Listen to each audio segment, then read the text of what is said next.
What's going on, little dragons? How are you all feeling today? If you're feeling good, please do let me know down in the comments below. As usual, drop a like on this video and share this video with your friends and family, as it will help me out so very much, guys. Now, I just wanted to make this video. I just wanted to share my experience, share a story that happened a while ago. It's kind of interesting, so let's get into it. So, I think I was in school. I was in year 12 back then. So this is my second school. I went to two schools. One was Cowan Court. I live in Coventry, first of all. One was Cowan Court that I went to. I was there for about 4 years. And then I went to President Kennedy School. I was there for about a year and a bit. I actually quit school, but I'm not going into that. So I studied.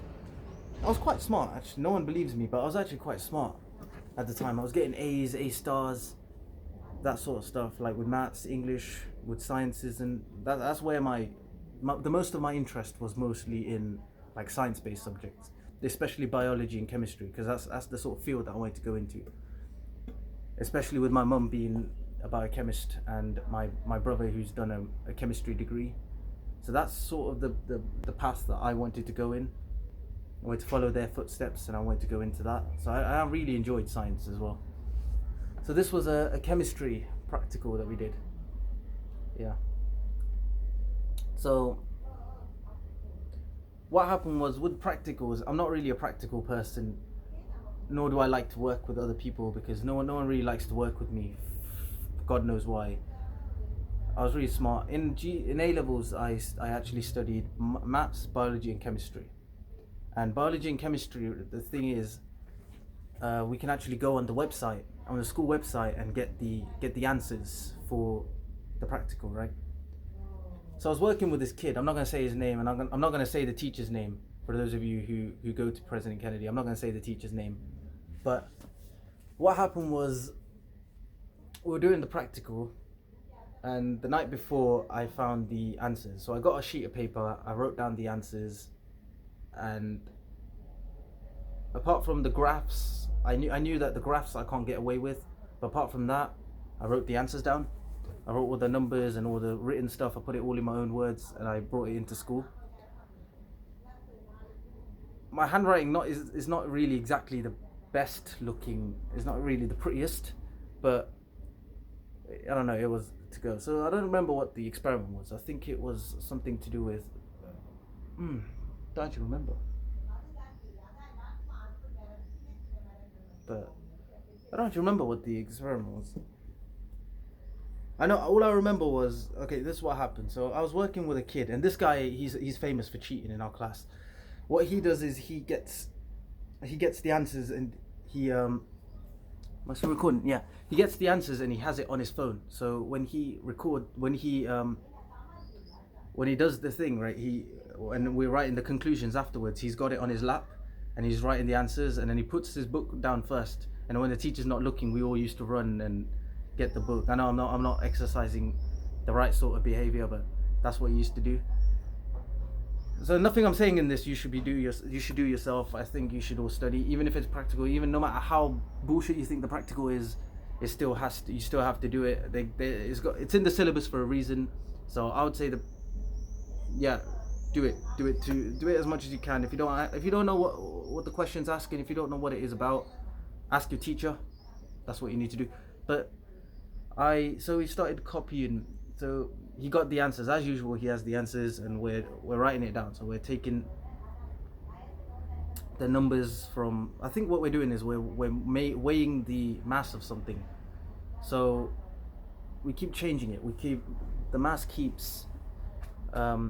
Yeah, I think I don't remember exactly if you know what kind of experiment I'm talking about, let me know that down in the comments below. But it's different concentrations of ethanol, I think it was, different moles of ethanol, and we're mixing it and we're checking the weight. We mix it and we put the stone inside, and then we weigh it, and then we keep weighing the stone, we keep putting it and dissolving it until we take the numbers down. So we take down what the weight is, and then when the weight, we do it a couple of times. When the weight as we're weighing it, it should keep like increasing or decreasing, And when the weight stays steady, so we do it 3 more times. So we did it 5 times. It keeps changing. But the 6th, 7th, and 8th time, it stays the same. And that's when you know, okay, that's the final product. That's the final weight.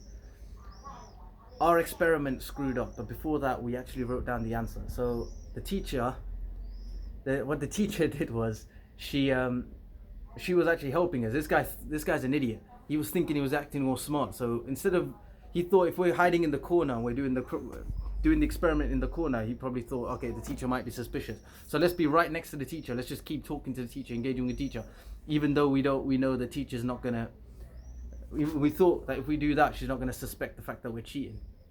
So we kept doing that. We kept asking the teacher for help, and then we looked at each other. We started smiling. We started laughing, and then we got the answer right. As per the mark scheme, on the answers, I think it was like 3.5 or something, or 0.35. It was like let's say 3.5, right? We're not talking about chemistry. It was like 3.5 grams is what the thing should say, and it says like within range, so 3.5. So about 3.45 to about 3.55 or 3.6.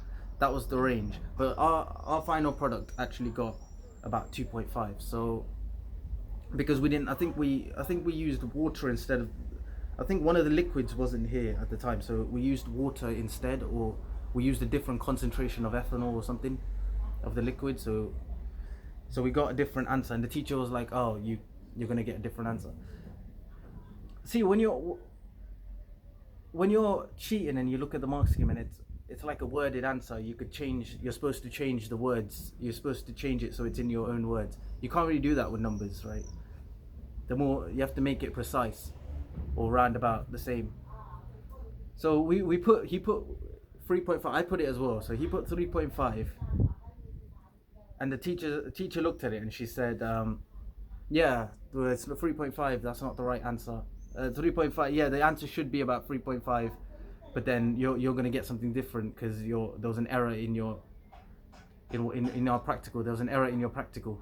And he was like, "Oh, okay." So he scribbled it out and he put 2.5, and he was trying to move on. She was like, wait, hold on a minute. How did you know that was the answer? And then he looks at her and he's like, huh? And she's like, how did you know that was the answer? And he comes up with bullshit from thin air, and he's like, oh yeah, a kid in year 13 told me, he wrote it down in a book, and I looked at his book, and that's how I know the answer. And this teacher, she doesn't shout or scream. She was like, her eyes dilated, and she was like, oh my god, I can't believe I'm hearing this right now. And he's like, no, he's panicking. He's like, no, that's not what I meant. What I meant to say was, I thought this was the right answer, and I looked up at something, I saw he's coming up with utter bullshit. She didn't buy it one bit. So what he was trying to do, he was trying to get away, and she didn't believe it. She was threatening to call head of sixth form. She was threatening to do all of that stuff, right? And he kept blaming it on me. He kept telling me to get my piece of paper out. I was like, if I get my piece of paper out, it's going to turn against me, because she hasn't spotted me cheating yet. She's only spotted him. We're working together, but she hasn't even thought about me. I'm just going to say that it was all him. So he kept blaming it on me, and then she finally, after a while, she actually bought into it. And she was like to me, she called me over and she was like, so yeah, your name keeps coming up, so what's going on? And then I said to her, I was like, oh miss, you know how it goes. He's trying to give you, he's only saying it to me so that he looks innocent, right? He was trying to cheat, he got caught. I was only looking at him, and then she didn't actually believe me. She was like, well, both of you are gonna get in trouble. And I was like, miss, everybody cheats. It happens so much, because I know like a single person in that class, not a single person treated me right. So at that point I was like, look, everyone cheats, right? No one actually does the practical at all. And that made the whole practical stop. Now we had another teacher. We had 2 teachers. The other teacher, what she did was she came and she had a word with us, and she was like, yeah, I know the answers are out there and all that stuff, and we have to put our phones in our bags next time we do a practical. If we get caught with our phones or get in trouble, and everyone's looking at me like, oh, thanks a lot, Rishi. But the thing is, everyone turned against me. They didn't even know what happened. They didn't even know that he screwed up. It wasn't me. I didn't do nothing. I was slipping through. I was getting away with it until this idiot fucking screwed up, right? He screwed up. He got me in trouble. So I had to blame it on the whole class, because you can't punish the whole class, right? I didn't want to get kicked out, because at that time, I really cared about my studies. I didn't think there was another way out. I didn't think that I could do anything else. I thought studies was the only way. So I got caught, you got caught, we both got in trouble. We got just a few detentions, nothing much. But yeah, he's a bit of an idiot. And then he stopped talking to me. A year after, a similar incident happened, and this time I didn't even cheat. But then we had a different teacher, and what he did was he gave me a benefit of a doubt for a while. That lesson, he was like, okay, is Rishi cheating? Is Rishi not cheating? What happened? Because it was actually somebody else that cheated. I wasn't even involved in that. And apparently he went up to that teacher afterwards, and he was like, oh, this happened, and Rishi, oh my god, Rishi, yeah, Rishi, it's Rishi, Rishi cheated last year, or Rishi, he got caught red-handed cheating last year, so it's more likely that he cheated in this exam. So with all of that, I got kicked off of that exam. Yeah. So I just wanted to share that funny incident with you. But yeah, if you guys get cheated, do not trust anybody in your class. Please, if you're gonna cheat by yourself. But in my opinion, don't even bother cheating. Because if you cheat, you're more likely to get caught. And even cheating, what's cheating gonna get you, right? It's gonna get you to the next level. When you go to the next level, you're gonna struggle anyway, and they'll know, okay, how are you struggling? It's gonna look so bad on you. So know where you are at the time. Build yourself up. Cheating never gets you anywhere. Build yourself up. Work hard, guys. Work hard, and you'll see the benefits pretty soon. So with that said, guys, I hope you're all safe at home. I hope this video entertained you guys. Please share and subscribe. Hit that subscribe button. Hit that like button. Comment down below what kind of videos you want me to do next, guys. And if you like my hair, let me know down in the comments below. Drop a like on this video, guys. Share this video with your friends, and I'll see you in the next video, guys. Stay home, stay safe, stay blessed, stay awesome, guys. I love you.